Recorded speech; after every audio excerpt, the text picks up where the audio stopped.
All right, hey, but actually talking about legitimate things, this week in 1980s news, Deadpool and Wolverine that we talked about, John and I talked about a little bit last week, it's now earned over $1 billion globally, unseating Joker as the highest rated R movie in film history. Yeah, with big help from Will. Yes. It's so rewatchable, Kat, if you like those movies. If you don't like it, it's... No, I do. Yeah. Anyway, one of the things that John and I talked about, and certainly no secret, is that it's chock full of cameos. Well, it's also got tons of Easter eggs, but a couple of the more obscure references and the relationship of two main characters that are played by Ryan Reynolds and Hugh Jackman, the titular Deadpool and Wolverine, are actually an homage to a 1980s movie. Very cool. A native, I'll see in the notes if anybody said anything about the boobs. A native Canadian, Reynolds grew up watching a fellow Canuck, John Candy. Candy first found fame in his native home there on SCTV. It was a sketch comedy TV show that started in Canada and there in Toronto. And then eventually we started getting it here in the U.S. as sort of a somewhat competitor of Saturday Night Live. Certainly you could enjoy both. But of course, Candy later became a staple of 1980s movies, including appearances in Splash and Stripes and Summer Rental and Spaceballs and probably another movie that began with S, because I think that's all he did. But it was John Candy's turn in 1987's Planes, Trains, and Automobiles that may have had the greatest influence on the Deadpool actor and writer. As Reynolds not only appears in the film, stars in it, he's also a producer, and he also is credited among many people as having contributed to the script. There's like 7 people in the credits for having written this thing. Oh, wow. Well, there's plenty of dialogue to have gone around. Yes. For people who've contributed, yeah. And it seems like there's so many movies prior to Deadpool. Well, Reynolds is already doing this character, right? It's just kind of one that he has in his pocket, sort of. Yeah. This fast-talking, wisecracking sort of guy. Anyway, while promoting the film, Reynolds sat down with Turner Classic Movies band Mankiewicz to talk about the 1987 film. So while promoting Deadpool and Wolverine, he started talking about Planes, Trains, and Automobile, which paired Candy with Steve Martin. Now, their characters in that film that everybody, I'm sure, even if I'm sure you're familiar with it, at least in this regard, right? It's essentially a road film that pits these two sort of opposite characters together. The short-tempered Neal, played by Steve Martin, and the incessant conversationalist, I'll say, Dell, played by John Candy, as they make can't shut up. Nope. And Candy's character, look, he talks, he uses humor to try to make the best of a terrible situation as they try to journey, back home to the Midwest from New York. And Martin is just, a curmudgeon the whole time. Yes. In the simultaneously heartwarming and heartbreaking climax of the film, we actually learn the reason why Candy comes on as strong as he does, as clingy, his reliance on humor and dialogue, conversation to sort of lighten the mood. It's because he had some personal trauma that, he's able to sort of exercise in this way. Let me cry. Yeah. Well, if I describe just, if you think about it sort of on a high level, that's not unlike the Deadpool character himself. He's had personal trauma, talks a whole lot, and uses humor to try to, avoid anything serious. When talking about his film and Planes, Trains, and Automobiles, Reynolds confessed that there's a nod to Candy in every single Deadpool film. That's so cool. Yeah. And while some of them are visual references, the 1989 film also influenced the writing of the new blockbuster. Reynolds explains that if Deadpool is the John Candy character, quote, it would be Hugh that would be the Steve Martin character, end quote. Yeah. And as soon as I read that, a light goes off, right? I mean... Yeah. Yeah. Because it's not only is it a road movie, because it is. A good portion of this is it's essentially like a road movie, which without spoilers. Okay. But it also, their relationship is very much like Dell and Neal. And it didn't occur to me again until I read this, that there is one scene where Wolverine chastises Deadpool in the same way that Martin chides Candy in the scene in the hotel room. Right. It's like a moment where he snaps and he just goes off and tells him everything he doesn't like about him. Yeah. Just like Steve Martin's character did. Yeah. And it wasn't until I saw this article and he drew the parallel. I'm like, oh yeah, I can see the mapping of the two characters, which not that Planes, Trains, and Automobiles invented the pairing of characters, but they certainly made it most memorable for me. Yeah. And I'm like, that maps perfectly. But like you, I had not thought of that scene in the car, the unloading of all the baggage and just the frustration. I'm like, that's like spot on. Huh. Yeah. And it's not something you knew about ahead of time. It wasn't overt. No. Okay. No. No. Well, I'm glad I know, so then I'll be looking for it. Yeah. Well, you won't miss it. You can't miss it now. I won't You'll miss it. definitely, you'll scream at you. Yeah. And what's great is now knowing that and having seen the film three times, there's a pause before Deadpool responds. And if you remember, John Candy gives this wonderful monologue about how his relationship with his wife and how she appreciates who he is, and ultimately he likes himself, so he doesn't care what Steve Martin thinks. Well, in Deadpool, there's that similar pause, and Deadpool even looks maybe kind of despondent, and then he punches Wolverine, and an amazing fight scene ensues. Oh, man. I think he says, "Now we're gonna fight." Yeah, he's like, I think it's how it gets set up. Right? I'm gonna fight you now. Yes. He's like, what? And then, Yeah. now, the another Easter egg in the Deadpool Wolverine film connected to John Candy and Planes, Trains, and Automobiles comes straight from that monologue, because as I just mentioned, Candy delivers the line, "I like me," and that is seen on a mug that is shown. I think it might have been the first image in the whole movie, and it pops up here and there throughout the beginning, the first act. But Wow. comes straight from that. Another Easter egg includes the Canadian Mounted, which is a novel that John Candy's seen reading in Planes, Trains, and Automobiles. And this one is one that we could be certain appears in more than one Deadpool movie, including the most recent, because we've seen it. And Ryan Reynolds says he just gives the studio $5,000 every time they start a new Deadpool and says, pay them for the licensing of the cover. I'm going to stick the book in there somewhere. Oh, my gosh.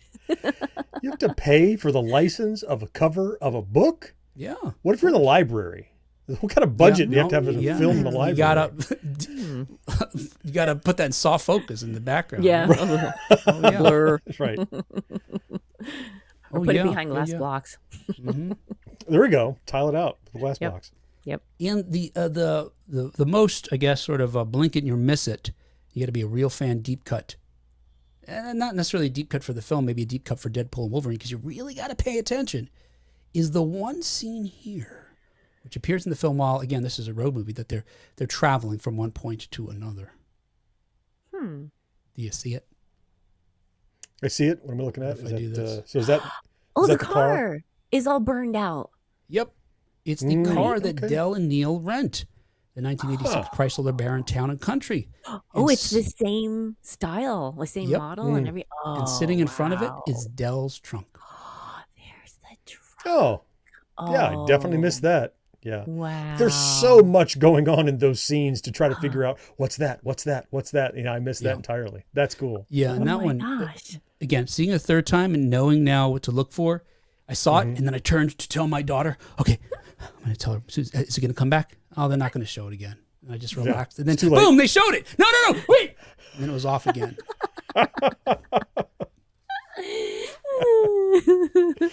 Did you tell her after? No, I don't think. But you wouldn't have remembered. It's right? hard to remember remember. that there was a picture of a car. Yes, you wouldn't right. remember that. It wouldn't work. No. Brandon says there are so many 1980s Easter eggs in the Deadpool franchise that it's impossible to catch them all. Yeah. But I think Reynolds was born in 1976, I think, or 77, 76. So, yeah, he was an 80s kid. He's a Gen Xer. So it makes sense that he would put stuff from the 80s and certainly in the 90s in these films. Yeah. All right. Hey, elsewhere, per Billboard, another 1980s news, Marvel, and this is, again, talking about Deadpool and Wolverine, Marvel releases a Battle Royale and choir version of Like a Prayer. If you've seen the trailer for the film, you've seen that you know that 1989 song is featured quite heavily in the trailer, and it's also featured prominently in the movie as well. The studio has now released two versions of the track over this weekend, both of which are featured in the film. The Like a Prayer EP features the original version as well as the film composer Rob Simonson mixing the joyous song with even more choir voices, a stirring organ line, and dramatic strings. The choir version features the I'll Take You There choir and leans even further into the spiritual side, focusing on the uplifting gospel vocalists. Now, I got to tell you, This whole scene, John will know what I'm talking about. When the choir version kicks in, the moment that happens is just so heartwarming to me. Oh, maybe, and I'm trying to think about it, likening it to talking about Planes, Trains. Okay. You know, when they come together, when Steve Martin realizes what Dell is about, and he goes back and gets him, and he takes him back home. Oh, I'm just so overwhelmed with emotion every time I watch it. Never, you know. Yeah.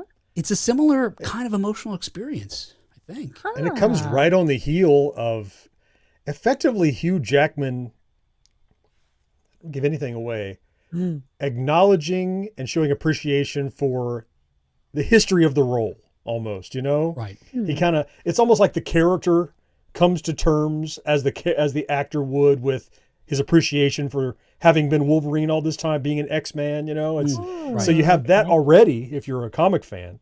And then they pile on this choir with it's like, wow, it's emotionally powerful. Yeah, and it's a fun scene. Yeah. Okay. I wondered if the second time I saw it would be an impact. I wondered if the second time I saw it, whether or not it would be as impactful. Yeah. And it was. It still was. I can see it last 3 times, John.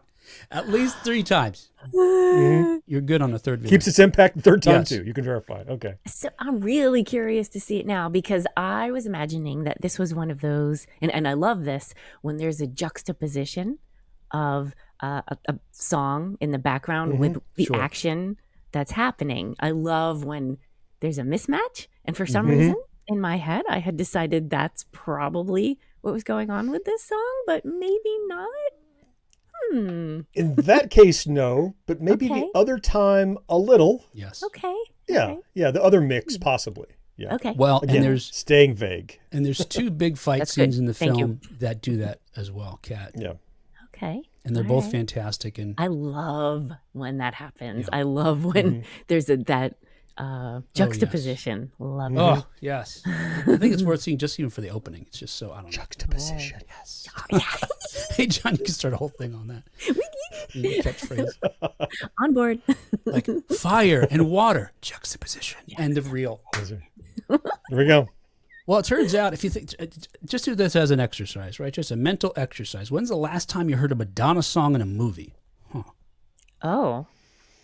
I don't know that I can. That's not a Madonna movie, I should say. That's not a Madonna movie, right? Right. Well, we talked about the one where it was, what was the one that was, No, that was Cyndi Lauper. Like a Virgin movie? No, it was was it? Cyndi Lauper with Girls Just Want to Have Fun. Oh, it was Cyndi Lauper. That's right. But it wasn't yeah. her. That's right. Yeah, it was Cyndi Lauper. Right.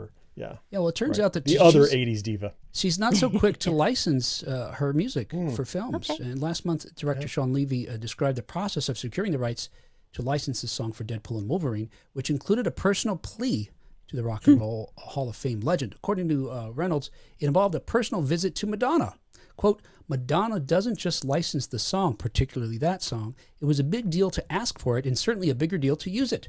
We went over and met with her and sort of showed her how it was being used and where and why, end quote. And Madonna, being Madonna star, Reynolds said that the singer had some thoughts on how they should use it. Quote, she gave a great note. She watched it, and I'm not kidding. She said, you need to do this, and damn it, if she wasn't like spot on, we literally went into a new recording session within 48 hours to do this note. It made the sequence better, end quote. Interesting. I guess she knows her library. She knows her catalog and the tone of the song. So I'd be curious to know exactly what that is, but... Yeah. I want to know. What was it? Yeah, what was the note? Change? Yeah, maybe we'll find out.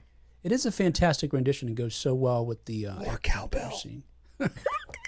Well, you know when they said he added even more choir voices, that was the equivalent to me. It was that more cowbell. Yeah, I need another tenor. God damn it, we're running out of vocalists in the LA area. We're just gonna have to do. Everybody record 2 tracks. We're gonna layer them.